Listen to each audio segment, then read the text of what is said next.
Hello everyone, स्वागत है आप सबका मेरे यूट्यूब चैनल पर। आज हम लोग स्टार्ट कर रहे हैं लेक्चर 3 इंफ्रारेड स्पेक्ट्रोस्कोपी। तो हम लोग डिस्कस करने जा रहे हैं इंस्ट्रूमेंटेशन, और इंस्ट्रूमेंटेशन के बाद जो है हम लोग सबसे इम्पॉर्टेंट पार्ट जो है इंफ्रारेड स्पेक्ट्रोस्कोपी का, उसको हम लोग डिस्कस करेंगे। तो चलिए हम लोग शुरू करते हैं। तो वीडियो को स्टार्ट करने से पहले चैनल को लाइक एंड सब्सक्राइब कर लीजिएगा। तो चलिए हम लोग आज देखते हैं। पिछले क्लास में हम लोग इंस्ट्रूमेंटेशन को थोड़ा शॉर्टली डिस्कस किए थे, और आज जो है हम लोग इसको डिटेल में देखेंगे। तो देखिए, इंस्ट्रूमेंटेशन पार्ट में ये 6 पार्ट जो है सबसे इम्पॉर्टेंट है। Source, sample compartment, sample cell, grating, and then detector, and then after recorder. तो सबसे पहले हम लोग देखेंगे सोर्स। सोर्स मीन्स एक ऐसा सोर्स जहाँ से इंफ्रारेड रेडिएशन को जनरेट किया जाता है। ये जनरली हम लोग 2 टाइप्स का पढ़ते हैं। फर्स्ट वन हो गया हमारा नर्स्ड ग्लोअर। नर्स्ड ग्लोअर जो होता है वो 3 एलिमेंट का ऑक्साइड होता है। पहला हो गया जिरकोनियम, सेकंड हो गया इट्रियम, एंड थर्ड वन हो गया इर्बियम। तो ये तीनों का जो है ऑक्साइड का एक एलॉय बनाया जाता है, और उस एलॉय को 1500 डिग्री पर हीट किया जाता है। 1500 डिग्री सेंटीग्रेड पर हीट करने के बाद जो है इसमें से इंफ्रारेड रेडिएशन जो है बाहर आने लगता है। मतलब it is such alloy are heated electrically up to the temperature of 1500 degree centigrade, so that we can generate infrared radiation of our requirement. और इसके अलावा इस जो ग्लोअर है, इस ग्लोअर को हम लोग नर्स्ड ग्लोअर भी बोलते हैं। Nursed glower, NERNST, nursed glower. और उसके बाद एक सेकंड आता है सिलिकॉन कार्बाइड ग्लोअर का। सिलिकॉन कार्बाइड का जो एक ग्लोअर होता है वो भी बहुत ही इम्पोर्टेंट होता है। तो इस सिलिकॉन कार्बाइड के ग्लोअर से भी जो है हम लोग इंफ्रारेड रेडिएशन को जनरेट कर सकते हैं। इसके बाद नेक्स्ट आता है हमारा सैंपल कंपार्टमेंट। सैंपल कंपार्टमेंट कुछ नहीं है, बेसिकली एक रूम है या एक छोटा सा एरिया है जिसमें कि सैंपल सेल को रखा जाता है। Sample compartment is basically it is a house in which sample cell is placed. Next आता है हमारा सैंपल सेल। सैंपल सेल क्या होता है कि एक सेल है जिसके अंदर हम लोग सैंपल को रखते हैं। It is a specially designed cell in which sample is kept for further investigation in IR spectrometer, that is infrared spectrometer. Sample cell में एक बात इंपॉर्टेंट होती है सैंपल प्रिपरेशन के लिए, क्योंकि जब हमारा इंफ्रारेड स्पेक्ट्रोस्कोपी में जब हम लोग इन्वेस्टिगेशन करते हैं तो इन्वेस्टिगेशन करने के लिए सबसे पहले हमें सैंपल प्रिपेयर करना पड़ता है, क्योंकि सैंपल प्रिपेयर होगा तभी तो हम उसका इन्वेस्टिगेशन कर सकते हैं। तो 3 टाइप का जो हमारा सैंपल है, जो liquid sample, gaseous sample and solid sample. और इस तीनों सैंपल को प्रिपेयर करने के लिए डिफरेंट टाइप के सैंपल सेल होते हैं। तो वो क्या होते हैं वो अभी हम लोग यहाँ डिस्कस करेंगे। तो सैंपल सेल जो होते हैं बेसिकली हम लोग, हमारे पास 3 टाइप के मतलब सैंपल हैं। एक that is first one gaseous sample, second one is liquid sample, and third one is solid sample. मतलब अगर हमारा जो सैंपल है वो गैसियस फॉर्म में रहेगा तो उसके लिए जो है एक स्पेशली डिजाइंड सेल होता है जिसके अंदर हम लोग गैस को रख करके देन आफ्टर सेल कंपार्टमेंट में पुट अप करके उसका हम लोग फर्दर इन्वेस्टिगेशन करते हैं। उसके बाद सेकंड वन आता है हमारा लिक्विड सैंपल। तो लिक्विड सैंपल के लिए जो है हम लोग सॉल्ट प्लेट का यूज़ करते हैं। एक बात मैं यहाँ बताना भूल गया था, सैंपल सेल जो है वो आपका लिक्विड सैंपल या फिर सॉलिड सैंपल के लिए एक प्लेट्स का बना होता है, रॉक सॉल्ट का बना होता है, रॉक सॉल्ट। इसका एग्जाम्पल हम लोग ले सकते हैं NaCl, KBr, potassium bromide, AgBr, silver bromide, calcium fluoride. तो ये जो है बेसिकली ये 4 जो है हमारे सॉल्ट, इसी सॉल्ट से ज़्यादातर यूज़ होते हैं, और ये बहुत ही इम्पॉर्टेंट सैंपल सेल हैं। क्लोराइड एंड पोटासियम ब्रोमाइड, 2 हम लोग देखें। सोडियम क्लोराइड जो होता है इसको हम लोग 650 to 4000 सेंटीमीटर इन्वर्स तक का फ्रीक्वेंसी में हम लोग यूज़ कर सकते हैं। मतलब फ्रीक्वेंसी जो है हम लोग यहाँ पर सेंटीमीटर इन्वर्स में डिनोट करते हैं। वो हम लोग ऐसा क्यों करते हैं हम लोग आगे डिस्कस करेंगे। फिलहाल इतना समझिए कि हमारा जो फ्रीक्वेंसी इन सेंटीमीटर इन्वर्स है, जिसको कि वेव नंबर में भी हम लोग डिनोट करते हैं, तो सोडियम क्लोराइड के लिए 650 to 4000 सेंटीमीटर इन्वर्स होता है। इस वेवलेंथ के रेंज में हम लोग सोडियम क्लोराइड का प्लेट को यूज़ कर सकते हैं। अगर वेवलेंथ इसके मतलब इससे पार रहेगा तो उस कंडीशन में सोडियम क्लोराइड जो है या तो मे बी चांस कि ये रेडिएशन को एब्जॉर्ब कर ले या फिर ये जो है एक ओपेक फिल्म के रूप में काम करेगा, जिसकी वजह से इस प्लेट्स के अंदर जो है ये रेडिएशन सोर्स क्रॉस नहीं कर पाएगा। उसके बाद जो है एक और हमारा हो गया जैसे KBr, ये सबसे इम्पॉर्टेंट हमारा सैंपल प्लेट होता है, जिसमें हम लोग कंप्लीट जो रेंज है हमारा इंफ्रारेड रेडिएशन का 400 टू 4000 सेंटीमीटर इनवर्स के रेंज में हम लोग इसको यूज़ कर सकते हैं। ठीक है, तो ये दो इम्पॉर्टेंट सेल है हमारा। और इसके बाद जो है हम लोग अपने कम टू द नेक्स्ट मतलब प्रीवियस पॉइंट पर आते हैं।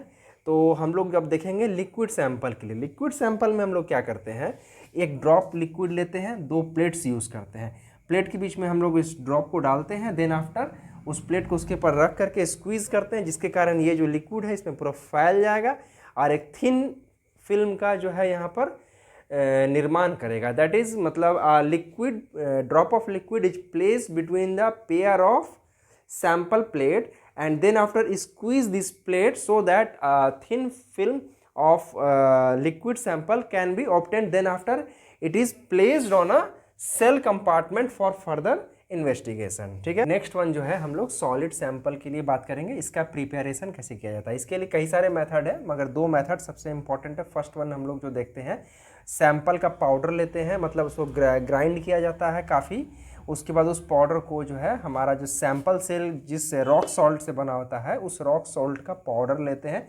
दोनों को मिक्स करने के बाद एक अंडर हाई प्रेशर मशीन में जो है उसको काफ़ी ज़ोर से प्रेस किया जाता है और इतना प्रेस किया जाता है ताकि ये जो हमारा सॉल्ट है KBr या फिर जिस भी सॉल्ट को हम लोग यूज़ कर रहे हैं वो मेल्ट कर जाता है। और मेल्ट करने के बाद क्या होता है कि उस मेल्ट के अंदर जो है सैंपल जो है हमारा सील हो जाता है और वो एक मैट्रिक्स में कन्वर्ट हो जाता है। That is finally grinded sample is mixed with the KBr powder, then after it is pressed at high pressure so that KBr melt and seal the sample into matrices. और उसके बाद second point होता है हमारा नोजुल मूल। तो मूल का मतलब बेसिकली होता है सस्पेंशन बोल सकते हैं, या फिर जैसे हम लोग किसी दो मतलब दो प्लेट्स के बीच में या फिर कोई दो बड़ा स्टोन पीस के बीच में, जैसे अगर हम पत्थर के बीच में किसी सामान को डाल करके अगर हम पीस रहे हैं तो उसको भी हम लोग मूलिंग कहते हैं, MULLING। तो यहाँ पर भी वही सेम केस फॉलो होता है। नोजुल मूल में हम लोग क्या करते हैं, कोई मिनरल ऑयल को लेते हैं, मिनरल ऑयल को सैंपल के साथ मिक्स करके जो है ग्राइंड किया जाता है ताकि उसका जो है एक सस्पेंशन क्रिएट हो जाए।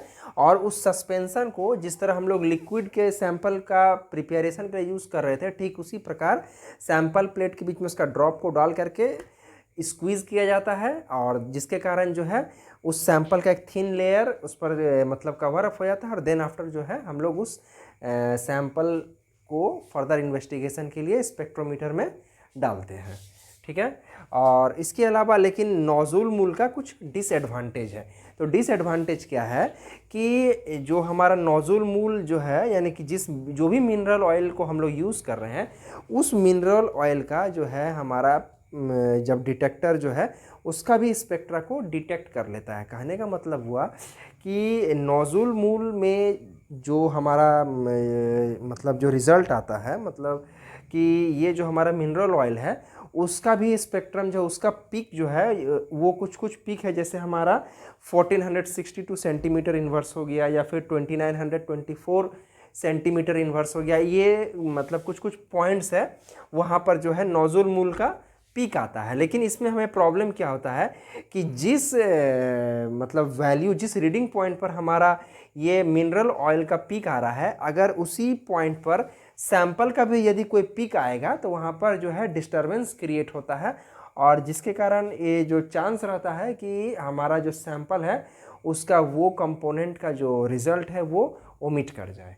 हम लोग डिस्कस करेंगे ग्रेटिंग। नेक्स्ट कंपोनेंट है हमारा ग्रेटिंग। ग्रेटिंग क्या करता है, ये कन्वर्ट करता है, it convert the broad spectrum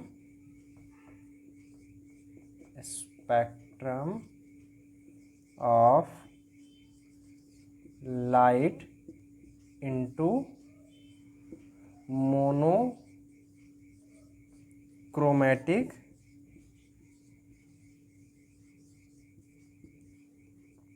radiation.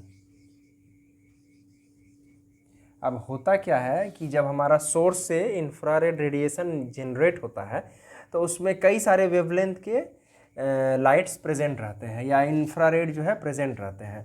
तो इसको हम लोग ऐसे कह सकते हैं, ब्रॉड स्पेक्ट्रम ऑफ रेडिएशन बोल सकते हैं।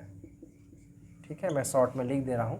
तो ये जो ब्रॉड स्पेक्ट्रम ऑफ रेडिएशन होता है, इसमें से जो हमारा रिक्वायर्ड वेवलेंथ होता है, उस वेवलेंथ का जो रेडिएशन होता है वो इस ब्रॉड स्पेक्ट्रम से फिल्टर करके हमें आउटपुट के रूप में प्रोवाइड करता है। और ये जो हमारा आउटपुट में जो ये जो रेडिएशन मिला है, इसको हम लोग फिर फर्दर इन्वेस्टिगेशन के लिए सैंपल का यूज़ करते हैं। ये ग्रेटिंग जो होता है ये पहले ज़माने के ओल्ड स्पेक्ट्रोमीटर में प्रेजेंट होते थे। अभी क्या होता है कि अभी डिफ्रैक्शन ग्रेटिंग यूज़ होता है,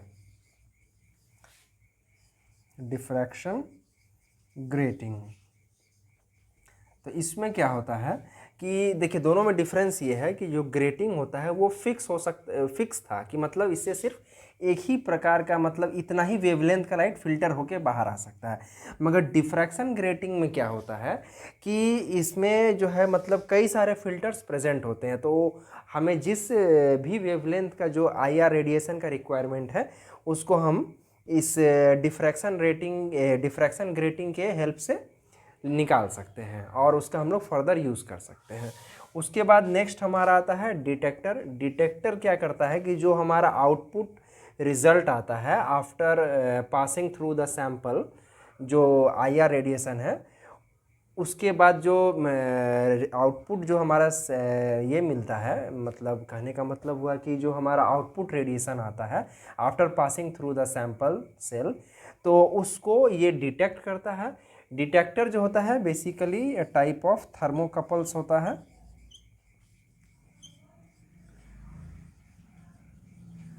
थर्मोकपल्स होता है एक, और भी कई सारे डिटेक्टर होते हैं। और ये जो सिग्नल है फिर फाइनली रिकॉर्डर को भेजता है। रिकॉर्डर जो है एक चार्ट हमें रिकॉर्ड करके प्रोड्यूस करता है। तो ये था हमारा इंफ्रारेड स्पेक्ट्रोमीटर का इंस्ट्रूमेंटेशन पार्ट। फाइनली अब इस चैप्टर के अब हम उस स्टेज पर पहुंच गए हैं जहां से अब हम लोग IR का जो स्पेक्ट्रम है, IR का जो ग्राफ है जिसको हम लोग एब्जॉर्प्शन कर्व बोलते हैं, उसका अब हम लोग स्टडी करना सीखेंगे। तो हम लोग जो है अब देखेंगे कि जो हमारा ग्राफ है उसमें के अगर किसी भी मॉलिक्यूल का कोई ग्राफ अगर हमें दिया हुआ है, इंफ्रारेड स्पेक्ट्रम ग्राफ, तो उस ग्राफ को देख करके हम कैसे पहचानेंगे कि ये जो हमारे पास स्पेक्ट्रम का ग्राफ है, एब्जॉर्प्शन स्पेक्ट्रम का जो ग्राफ है, ये किस मॉलिक्यूल का है। तो अब हम लोग का जो अगला स्टडी होगा उसी पॉइंट पर होगा। तो इस पॉइंट को अब हम अगले क्लास में डिस्कस करेंगे।